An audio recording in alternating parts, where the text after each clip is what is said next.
Arsenal's loss. Miguel, back page of The Guardian, paying the penalty into hold-off Gunners after harsh handball call.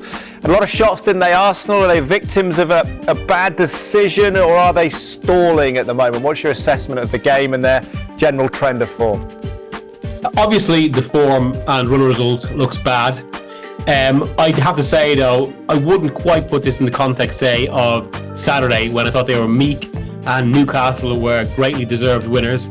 This felt a very different display, and from that perspective, it felt like, usually when you look at a result like this, you'd put it in the context of saying that it's like they can't escape this run. I didn't think this was quite a case of that. I thought they were the better team. I thought they would have been worthy winners, and arguably they should have been worthy winners. Had two, there's no other way to describe them, two knife-edge penalty decisions gone the other way.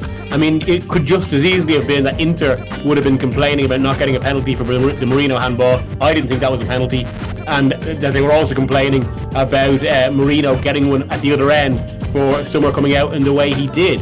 I actually thought the Arsenal one was more of a penalty. It's amazing to say this. I think there is. They can be more positive about the performance, I'd say, than they were on Saturday. There's a bit more light at the end of a tunnel, which has maybe become longer than Arteta expected in terms of poor results. But ultimately, still, you can't get away from the fact that it is another defeat. No, you can't. Merino pays penalty for Arsenal, Martin. The headline on the back page of the Mail, just seeing there, you can see the picture of Merino inset, where he didn't really have much time to react as the ball sprung up and hit his hand. What handball is in European competition versus the Premier League? Yeah, we're reminded tonight that proximity was the key word. What's that? First half injury time, free kicks fired in, hits a footballer and bounces up into Mikel Merino's arm, which is, he's not flapping it to the right hand side of his body. It's fairly tucked in.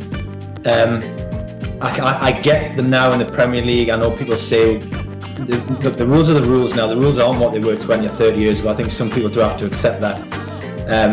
And the Premier League is not that bad when they bring in the proximity element of it, but that one just looked really harsh because there's no element of it that's deliberate. I don't think he's trying to make his body bigger, which I don't even think he does.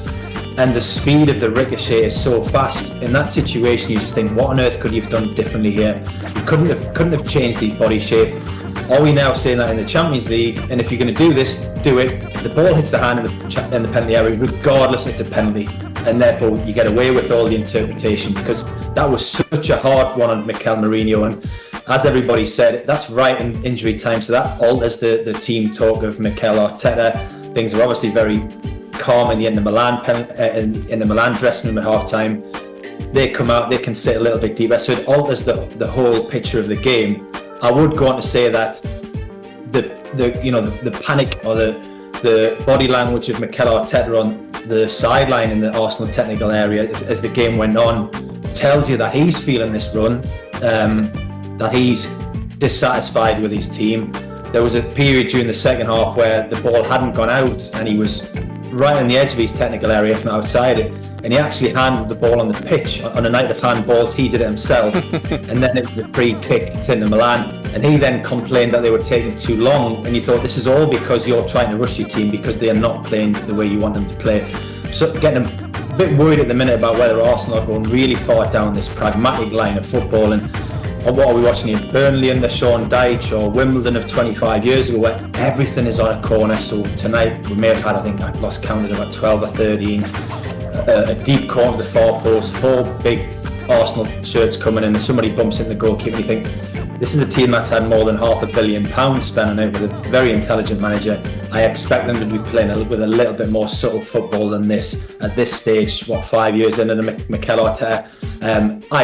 It's a big month then when Martin Odegaard comes on in injury time, and just how much they've missed him can't really be measured.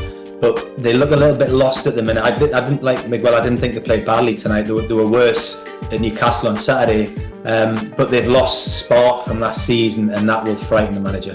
Yeah, it's interesting to lack spark, Miguel. We saw the Telegraph